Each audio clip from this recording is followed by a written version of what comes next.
Coucou, j'espère que tu vas bien. Aujourd'hui je te présente une vidéo et donc je la fais avec mon chéri. J'avais fait un sondage sur mes réseaux pour savoir si vous préféreriez que je vous parle de mon expérience et de tout ce qui nous est arrivé soit en me maquillant pour dédramatiser un petit peu le truc ou alors juste face caméra. Et puis finalement j'ai décidé de la faire avec mon chéri parce que on l'a quand même vécu à deux et c'est super important qu'il soit là aussi pour raconter son point de vue. Donc voilà, aujourd'hui on vous fait une vidéo car ça fait 1 an que j'ai ouvert ma chaîne YouTube et j'avais envie de faire une vidéo très spéciale qui raconte un peu mon parcours puisque j'ai quand même une maladie assez importante il y a 7 ans maintenant. Ouais, de novembre 2015, ouais. Voilà, et du coup j'en parlais un petit peu dans mes vidéos mais je rentre jamais dans le détail et là je me suis dit que c'était quand même le moment donc c'est parti.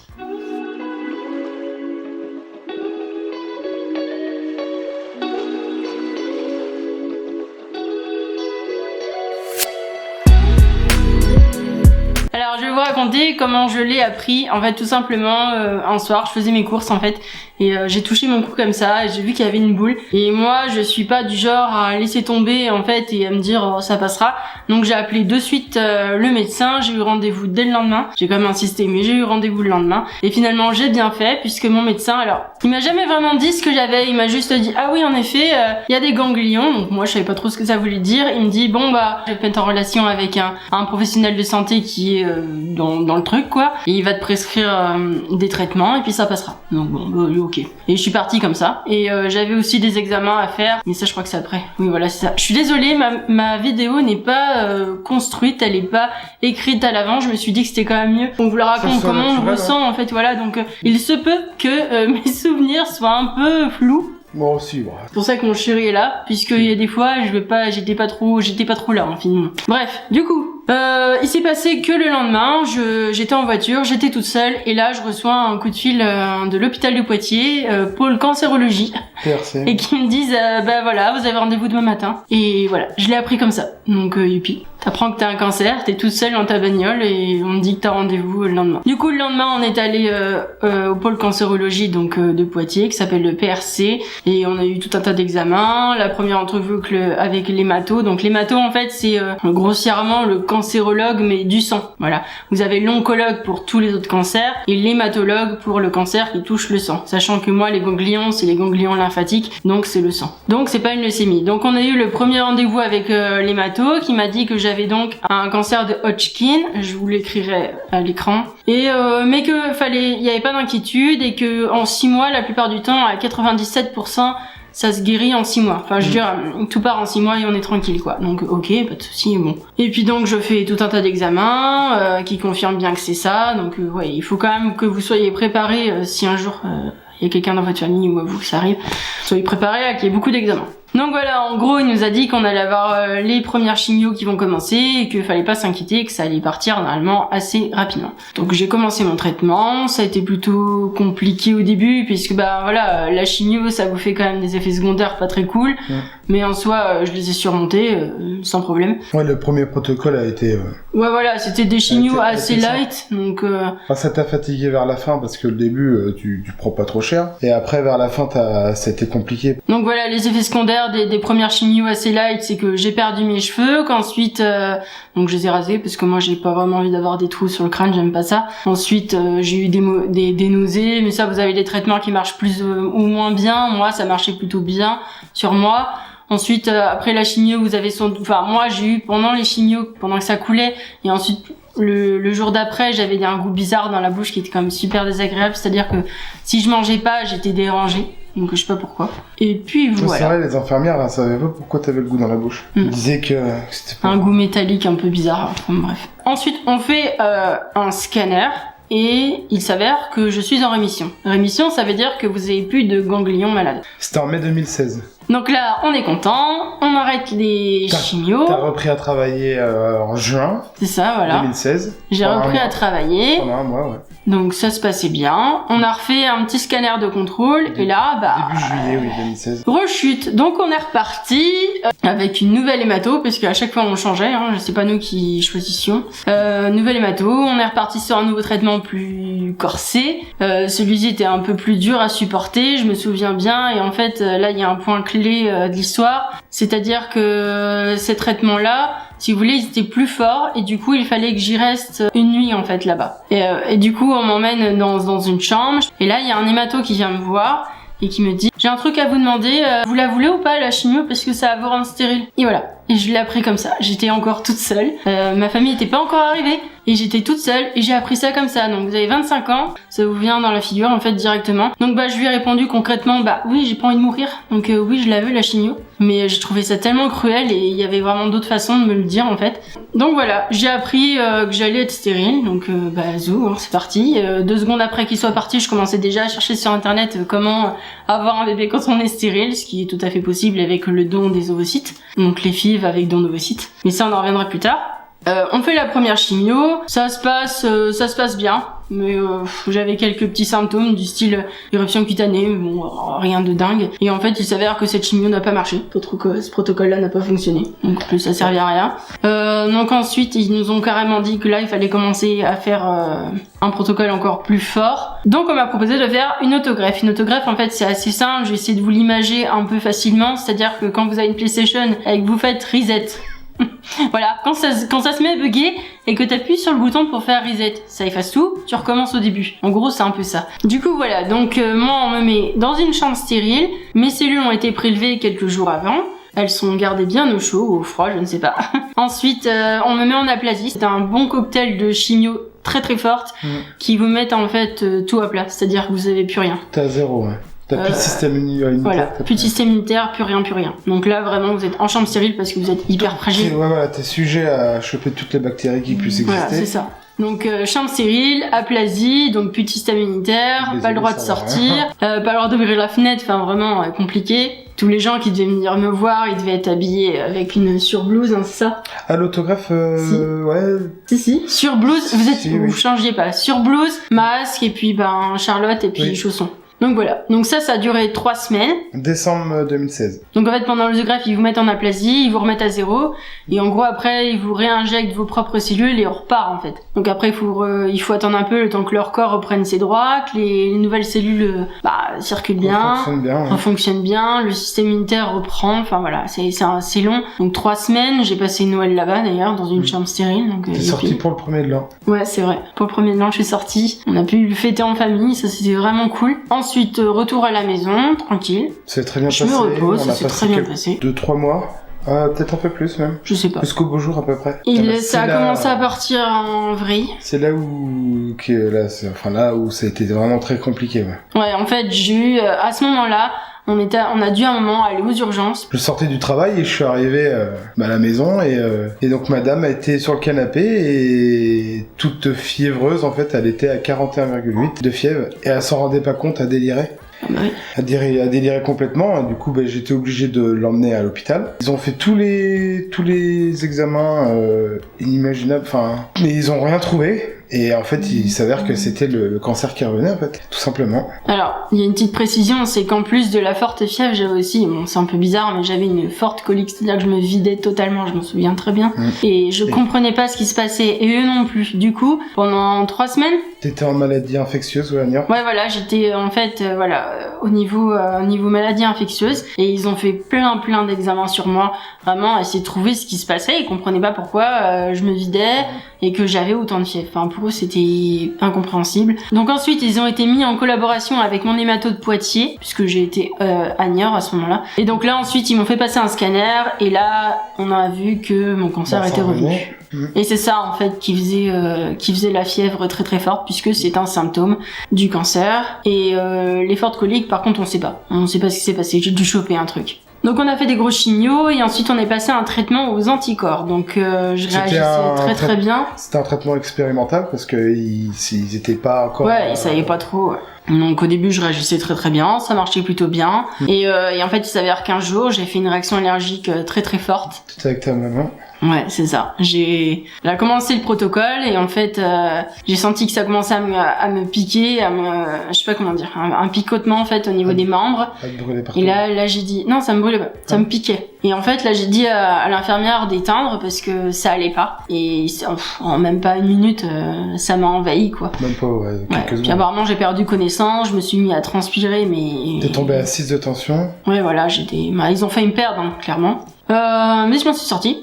C'est une Et, réaction allergique en fait. Ouais, très très forte, aiguë à ça. Et pourtant avant tout se passait bien. Mais je sais pas, ce jour-là. Il y a beaucoup de patients qui font des réactions. Ce traitement-là, il est quand même compliqué. Donc j'ai failli passer, voilà, pour la deuxième fois. Donc ensuite je suis rentrée à la maison. Après le Brintuximab, vu que t'as fait une réaction allergique à ce traitement-là, et t'es reparti sur un autre protocole. Voilà. Enfin les médecins sont repartis sur un autre protocole et c'était une chimio vraiment très puissante. Et donc du coup ils t'ont pas forcément dit que ça te mettait en aplasie, donc son système immunitaire à 0. Et ça a été vraiment un choc parce que elle a refait de la fièvre, elle a refait une montée de fièvre et on s'est demandé pourquoi. Et en fait, on est allé aux urgences et les médecins ont vu que elle faisait une septicémie, une infection du sang, quoi. Et ça, c'était très très très compliqué. C'était le passage le plus compliqué, je crois, qu'on a pu avoir dans ta maladie parce que ça a été dur. Parce que pendant 10 jours, t'as pas mangé. Donc oui, ils ont dit que j'avais une septicémie et à partir de là, c'est comme le dit mon chéri, c'est parti un peu en vrille puisque la septicémie a réagi en fait avec les effets secondaires de la chimio très puissante. Et en fait, les effets secondaires d'une chimio très puissante, ce qui peut arriver, c'est que ça vous fait une mucite. On appelle une mucite le fait que vos cellules en fait meurent dans la bouche et dans la gorge. Et ça, c'est horrible. Enfin, je sais pas si vous arrivez à voir. Quand vous avez une afte et que ça vous fait mal, que c'est vraiment chiant, enfin même pour manger, boire et tout, en fait la mucite, vous avez, des aftes partout dans la bouche, sur la langue, sous la langue et partout dans la gorge. Et c'est horrible. J'ai le souvenir que tu t'arrivais même pas à avaler ta salive. Ah ouais, c'est ça. En fait, j'étais tellement enflée à cause de la septicémie, ça avait réagi tellement fort que ma gorge était tellement enflée qu'il y avait plus rien qui passait, même pas ma salive, même pas l'eau. Je pouvais pas. En fait, dès que j'essayais de boire, j'étais obligée de le recracher parce que y avait rien qui passait. Horrible. Je pouvais plus parler. Du coup, c'était assez affreux et j'ai pas pu me nourrir ni boire pendant des jours. 9 jours. Ouais. Donc j'étais bien sûr sous perfusion et j'ai perdu beaucoup de poids. J'ai dû perdre moins de 10 kilos, je crois, à peu près. Ouais. Et puis en plus, tes muscles, ils se sont atrophiés. Oui, c'est ça, parce que j'y suis restée 3 semaines. Ouais, ça devait être ça, 2-3 semaines. Ouais. 3 semaines couché dans un lit, automatiquement vous perdez du muscle, je pouvais pas me déplacer donc je me déplaçais en fauteuil. Enfin, mon chéri me déplaçait en fauteuil. Ouais, voilà, un des plus durs pour moi, ça a été compliqué. On avait 26 ans, sortir sa femme en fauteuil roulant, ça a pas été simple. Enfin, que ça a été vraiment un passage vraiment compliqué. Mais après, t'es sorti donc fin mai 2017. En fait, un jour, donc voilà, je pouvais pas boire, ni manger, ni parler, enfin, c'était compliqué. J'étais sous morphine, mais vraiment très fort. C'est même carrément moi qui gérais la morphine à un moment. Il vous donne carrément un petit procédé, en fait, qui permet de vous injecter vous-même une petite dose, quand vous le sentez que ça a pu. Parce que j'avais beaucoup de fièvre, mais j'avais très mal aussi. Et en fait, un jour, je m'en souviens, on était en pleine nuit, là, je sais pas pourquoi, mon cerveau, en fait, m'a dit essaye de boire. Et là, j'ai bu et je peux pas vous décrire à quel point ça fait du bien, mais de boire de l'eau. J'étais tellement heureuse. Comme le film 127 heures. Grave, non mais ça fait tellement je sais pas comment dire, on revit en fait de boire de l'eau, juste de boire de l'eau. Et je me souviens qu'en pleine nuit, j'ai appelé l'infirmière, elle m'a carrément servi des pichets quoi. Et je les ai bu, mais j'étais tellement contente. Donc je rentre à la maison, ensuite ils m'ont remis encore sous traitement, donc chimiothérapie. Donc on est parti sur l'allogreffe. L'allogreffe en fait, donc c'est sur le même principe que l'autogreffe, sauf que là, c'est les cellules de quelqu'un d'autre. Donc en fait, ils testent, si vous voulez, grâce à une prise de sang, les personnes de votre famille proche. Et si vous êtes compatible, hop, c'est parti. Si c'est pas le cas, là, il faut trouver quelqu'un qui soit compatible avec vous, grâce à un don. Donc c'est encore plus long. Ouais, c'est très très long et parfois votre vie, ça joue à ça. Concrètement d'ailleurs, si ça vous intéresse ou si vous connaissez quelqu'un qui voudrait faire un don, c'est vraiment pas compliqué à faire un don. Je vous assure, c'est l'histoire d'une ou 2 journées max, vraiment, et ça sauve une vie. Je vous le mettrai dans le menu déroulant juste en bas de la vidéo si ça vous intéresse de vous renseigner là-dessus. Et donc je repars là-dessus. Moi, j'ai eu de la chance, ma petite sœur était compatible à 100%, donc nickel. On est parti là-dessus de suite, on n'a pas attendu de 2. Donc, je crois qu'en même pas un mois c'était prévu quoi. Donc là par contre il faut que je vous dise un truc, c'est que l'allogreffe c'est quand même beaucoup plus lourd puisque concrètement, on vous met des cellules qui sont pas à vous dans votre corps, donc elles vont mal réagir. Je vais essayer de vous expliquer de façon assez simple à comprendre comment fonctionne une allogreffe. Donc vous, en fait, vos cellules à vous, on va tout enlever. Donc tout va partir, vous serez à 0. Et là, on va vous injecter des cellules de quelqu'un d'autre. C'est-à-dire que si vous voulez, il va y avoir un corps étranger. Et là, ce qui va se passer, c'est les cellules qui sont pas chez elles, si vous voulez, elles vont attaquer ce qui est autour. Et c'est un peu le but. On va m'injecter des cellules T, des cellules tueuses. Les cellules tueuses, leur boulot, ça va être de grignoter ou d'éradiquer le cancer. Voilà. Ou ce qui pourrait se souvenir ou se rapprocher ou avoir eu l'idée d'être un cancer. Tiens, il y a un truc qui est pas normal ici, toc. Voilà, ça bouffe tout, quoi. Par contre, ça fait pas trop la différence entre les cellules cancer et les cellules pas cancer. Voilà, les autres organes ou quoi, machin. Voilà.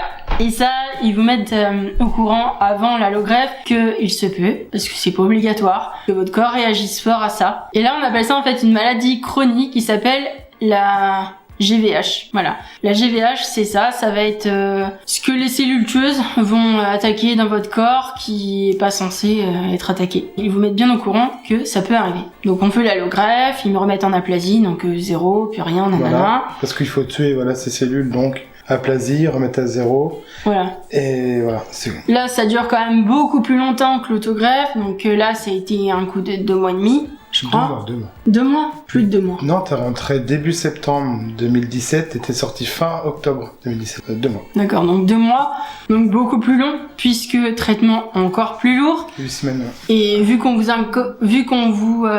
incorpore un corps étranger en fait à l'intérieur de vous, concrètement, il se peut que ça se passe très très mal. Donc vous êtes encore plus surveillé. Et voilà, je vais passer les détails. La chambre stérile, ouais, ça t'a la chambre stérile, là, c'est vraiment une vraie chambre stérile comparée à l'autogreffe. Là, c'en est vraiment une. Avec une C'est-à-dire que au-dessus de toi. voilà, purificateur d'air juste au-dessus. Les gens qui viennent vous visiter, c'est pas plus de 2 dans la chambre. Et là, concrètement, ils doivent carrément se changer, passer par un sas, se changer, mettre d'autres vêtements qu'on leur donne. Enfin, c'est tout un truc. Moi, j'ai pu sortir de ma chambre pour aller dans le couloir. Au bout de plusieurs semaines. En fait, ils ont droit à aucune bactérie, en fait. Ouais, c'est très compliqué. Ils ont pas le droit à l'erreur, en fait. La GVH commence, c'est-à-dire que là, ça commence à attaquer mes intestins. Et donc, on commence à incorporer la cortisone. Ah oui, la parce que la cortisone, c'est quand même, c'est un anti-inflammatoire. C'est ce qui calme un peu. Et à partir de là, ils m'ont mis une grosse dose de cortisone. Je crois que j'étais à coup de 200 mg par jour. La plus haute dose, oui. Ah ouais, très très fort. Donc ça commence à passer, mon corps réagit bien à la cortisone, je rentre à la maison. En gros, je vous la fais courte, on va faire comme ça. Je rentre à la maison, là on me dit que il va falloir quand même que je surveille beaucoup de choses et que je fasse très attention à mon hygiène de vie. Donc vous sortez en fait carrément de l'hôpital avec un script, enfin un livret où on vous dit ce que vous avez le droit de faire ou pas, de manger ou pas, de comment vivre. En fait, clairement, c'est un peu ça. Faut oublier tout ce qu'on vous a appris depuis que vous êtes petit et apprendre une nouvelle vie. C'est quelque chose. Je vais peut-être pas tout raconter parce que ce serait super long. Hein. Bah oui, pas de fruits de mer, pas de... Ouais, voilà. Pas de nourriture qui vient chez le traiteur, tout ce qui est sujet aux bactéries. Ouais, voilà. En gros, tout ce qu'une femme enceinte peut pas manger, je peux pas. Mais en plus de ça, il va y avoir tout ce qui est à l'air libre... dans les vitrines, dans les magasins, ou alors les buffets à volonté, je peux pas. Le boucher dans une vitrine, je peux pas. Plus grand, mon plus de resto chinois. Et puis par exemple, quand je sortais de grève, qu'il fallait faire super attention, comment dire, les ustensiles pour manger, il fallait que ce soit sorti du lave-vaisselle et mis dans une boîte hermétique et qu'il y ait que moi qui ai le droit de manger avec ça et de les prendre, de les toucher, pour vous dire à quel point c'était compliqué, quoi. Pas de poussière, même ouvrir un paquet de pâtes, ça émane en fait un peu de poussière, j'y avais pas droit. Et c'est un peu compliqué, mais on s'en est sorti. J'ai fait du diabète à cause de la cortisone à très forte dose. Donc je me piquais par insuline. Enfin voilà, donc en plus un régime alimentaire encore plus restreint de ce que j'avais déjà le droit de manger ou pas. Et là j'ai réagi très très fort à la cortisone, donc j'étais enflée. Mais quand je dis enflée, c'est le mot est faible. Je vais vous mettre quelques petites photos. C'est pas là où j'étais le plus enflée, mais ça vous montrera un peu à quoi je ressemblais. Donc ça m'a fait quand même très peur, j'avais beaucoup de mal. Donc là j'avais pas de cheveux. Ça t'a déformé même un matin. Ah ouais, je me souviens, un premier matin, j'avais carrément la moitié de ma face qui était enflée, mais on voyait plus mes yeux. Enfin, J'ai eu tellement peur ce jour-là, mon Dieu. Donc je me suis mis du froid carrément toute la matinée sur la figure pour que ça déenfle. Et c'était assez impressionnant en fait, ouais voilà. C'est impressionnant, c'est le mot. Et ça m'a fait beaucoup de mal. Chapeau, parce que c'est vrai qu'après avec la tonne de médicaments que t'avais, je sais pas, une trentaine de médicaments tous les matins, c'était énorme. Et elle a réussi à gérer, parce que moi les médicaments, moi je gérais pas ça, moi, enfin, je te les préparais pas, donc c'est toi qui gérais tes médocs, et franchement, ça là-dessus, putain. Mais en fait, avant de sortir de la chambre stérile, ils vous apprennent à vous gérer vous-même. Donc ils vous apprennent à prendre par cœur vos médicaments, à savoir ce qu'ils font. Voilà, tu prends ce médicament-là, il sert à ça. La posologie. Et en fait, tous les jours, vous préparez votre pilulier dans la chambre stérile jusqu'à que vous le connaissiez presque par cœur, en gros. Le pilulier, c'est un tiroir. Ouais, voilà. Et à partir de là, ok, vous pouvez rentrer. Ils vous laisseront pas rentrer si vous apprenez pas à vous gérer tout seul, au cas où, parce que c'est super important. Et donc, c'est pour ça que oui, j'avais une quarantaine de pilules à avaler tous les jours. Là, on a maintenant, au bout de 5 ans, c'est baissé, mais... Heureusement. Ouais. Ensuite, au niveau GVH, donc la maladie chronique due à la graisse de moelle, donc j'ai eu, ça a attaqué donc mes intestins, ça a attaqué ma peau. Donc je vous mettrai encore une photo là, c'était compliqué, toutes les cellules de la peau qui meurent. Donc ça a commencé à vous gratter, faire des rougeurs et après ça brunit. Donc j'ai des taches brunes partout sur le visage, partout sur le corps. La paume de tes mains aussi. Ah oui, j'ai perdu la peau de la paume de mes mains, enfin la peau de mes mains en fait, carrément, même je m'en souviens. J'ai vécu avec de la crème en kétaplasme et des gants pendant plusieurs jours, puisque c'était horrible, ça me faisait tellement mal. Ça a attaqué aussi les muqueuses, donc les muqueuses de mes yeux. Enfin, toutes les muqueuses du corps, en fait, clairement. Donc, ça fait super mal. Même au niveau gynécologique, ça a attaqué là aussi. Donc, les chairs ont carrément fusionné. Il y avait plus rien qui passait. Enfin, je dirais pas plus loin dans les détails, mais en gros, c'est ça. Donc, horrible. Ça a attaqué quoi d'autre mon foie. Mais ça, c'est passé. Et le plus important, ça a attaqué mes poumons. Et le truc, c'est que une fois que les poumons s'attaquaient, les poumons, ça guérit pas, en fait.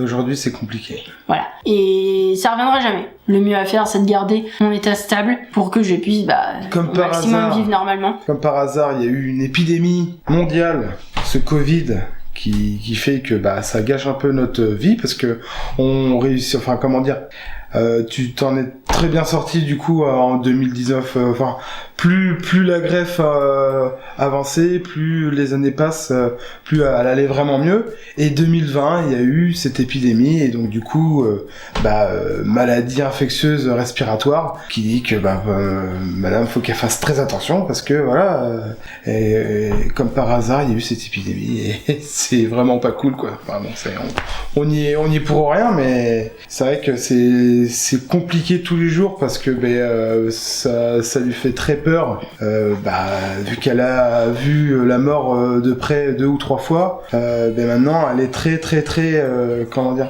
elle est un peu dans l'obsession, faire très très attention. Après, ce qui se comprend, En fait, je vous explique si vous voulez. Ce qui se passerait, c'est que dès que j'ai le moindre petit microbe, style un rhume, un truc anodin pour n'importe qui, même moi, un rhume, déjà je vais mettre 3 semaines à m'en remettre. Et en plus de ça, ça va enflammer encore plus mes poumons. Vous voulez, le problème que j'ai aux poumons, c'est que les alvéoles du poumon, à cause de la GVH, donc l'inflammation, elle a grandi, et donc les alvéoles sont rétrécies. Donc en fait, j'expulse beaucoup moins d'air que quelqu'un de normal. C'est-à-dire que j'aspire beaucoup, mais j'en expulse très peu. Et en fait, plus je tomberai malade, plus les alvéoles vont se rétrécir. Malheureusement, elles peuvent pas se ragrandir. Donc voilà. Donc à force de se rétrécir, je peux plus respirer. Et c'est pour ça que je dois faire hyper attention. Donc déjà, avant, en sortant de la greffe, il fallait que je fasse gaffe à pas tomber malade, pour éviter que mon état se dégrade et que je reste stable.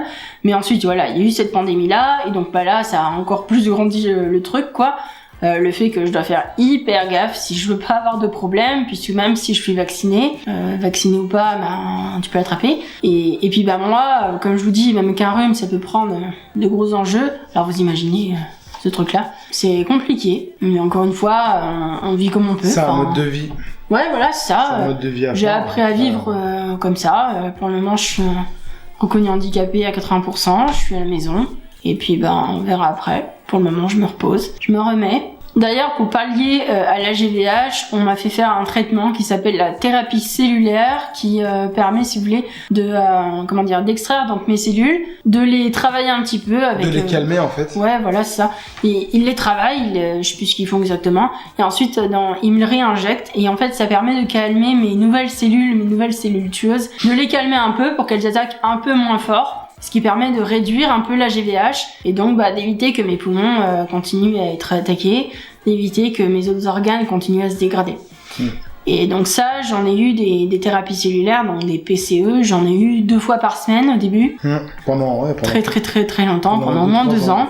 Ouais, 2 ans. Ouais, 2 ans. Oui, jusqu'au début du Covid. Début 2018 jusqu'à début du Covid. Donc 2 ans. Et ensuite, à partir du Covid, j'avais peur d'aller à l'hôpital. Et là, on a réduit les traitements à 1 fois par semaine. Ensuite, on a réduit encore jusqu'à maintenant, on en était à 1 fois tous les 3 mois.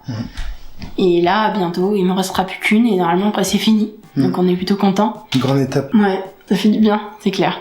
Donc voilà, en gros, on vous a dit tout ce qui était un peu compliqué, tout ce qui était un peu tendax. Maintenant, je vais vous dire ce qui peut être quand même plus cool. C'est que, j'ai su que j'étais stérile à 25 ans. De suite, j'ai cherché des solutions. Et là, j'ai vu qu'il y avait donc le don d'ovocytes qui permettait d'avoir un enfant quand même, grâce au don. Et pour ça, il y avait 3 ans d'attente environ. Donc nous, en fait, on s'est mis d'accord tous les deux avec mon chéri pour prendre les devants. Et on a commencé à faire les premiers rendez-vous à la PMA de Tours. À Bretonneux, oui. Voilà. 3 mois avant, ma rémission totale, ma rémission complète, c'est-à-dire normalement la guérison.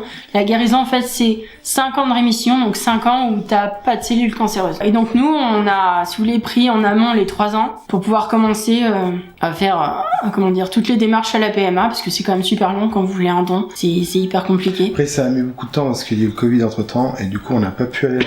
Ouais, dans tous les cas, on aurait attendu 3 ans.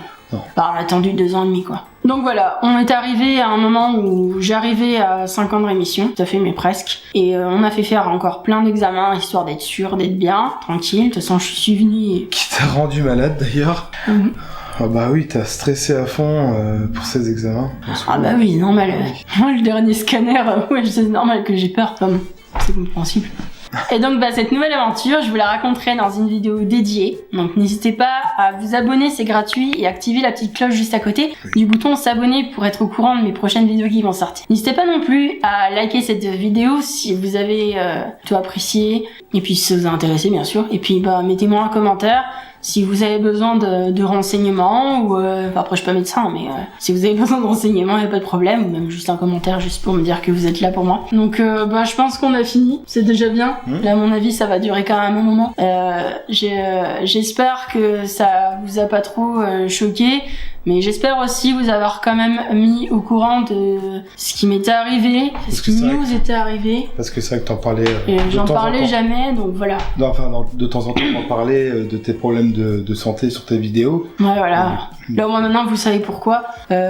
Toutes ces cicatrices que j'ai là, ça, c'est des biopsies, des chambres implantables, enfin, voilà. Je vous l'avais jamais expliqué, mais voilà, c'est dû à ça. Voilà, on arrête, hein. Donc, on fait plein de gros bisous, et puis on se dit à très bientôt. N'hésitez pas à vous abonner, surtout. Bye bye.